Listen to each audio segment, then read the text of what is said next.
స్థలాలు ఇచ్చి కరెంట్ ఇవ్వని అధికారులు. సిపిఎం కార్యదర్శి ప్రొద్దుటూరు. ఈరోజు ప్రొద్దుటూరు పట్టణంలో దాదాపు మున్సిపాలిటీలో నివాసం ఉన్నటువంటి వారికి 2000 మందికి అమృతానగర్ కొత్తపల్లె పంచాయతీలో స్థలాలు ఇచ్చారు. ఈ స్థలాలు 2008లో ఇచ్చారు, 2018లో కూడా ఇచ్చారు. కానీ అక్కడ ఈ పేదలందరూ కూడా చాలామంది బేస్మట్టాలు అయితేనేమి పూర్తి ఇండ్లు లెవెల్ వరకు గోడలు స్లాబులు సొంత డబ్బులతో అక్కడ అన్నీ కూడా ఏదో అక్కడ పోయి చేరుకోవచ్చు, బాడీలు కట్టలేక ఇబ్బందులు పడుతున్నామని చెప్పేసి అవన్నీ కూడా నిర్మించుకోవడం జరిగింది. అయితే అక్కడ మౌలిక వసతులకు సంబంధించిన మొదటిది విద్యుత్. అటువంటి విద్యుత్ అక్కడ లేదు కాబట్టి వెంటనే ఈ విద్యుత్ ఏర్పాటు చేయాలని చెప్పేసి ఈరోజు విద్యుత్ ఆఫీస్ దగ్గర ఆందోళన చేస్తూ ఉన్నాము.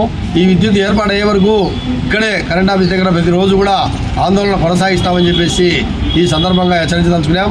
ఎందుకంటే పేదలంటే అంత చురుకుగా చూస్తున్నారు. దాదాపు 10-12 ఏళ్ళు అయితే ఉంది స్థలాలు ఇచ్చి.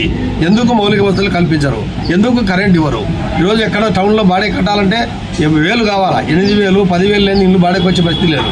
అవి పేదలకు పనులు లేవు, బాడీలు కట్టలేక ఇబ్బందులు పడుతున్నారు. ఇటువంటి పరిస్థితుల్లో మీరు వాళ్ళకి ఇచ్చినటువంటి స్థలాల్లో వెంటనే విద్యుత్ పోల్స్లన్నీ ఏర్పాటు చేసి వారి ప్రతి ఇంటికి మీటర్లు ఏర్పాటు చేయాలని చెప్పేసి ఈ సందర్భంగా తెలియజేస్తా ఉన్నాం. జగనన్న కాలనీలు ఏర్పడ్డాయి, ఇంద్రమ్మ కాలనీలు ఏర్పడ్డాయి.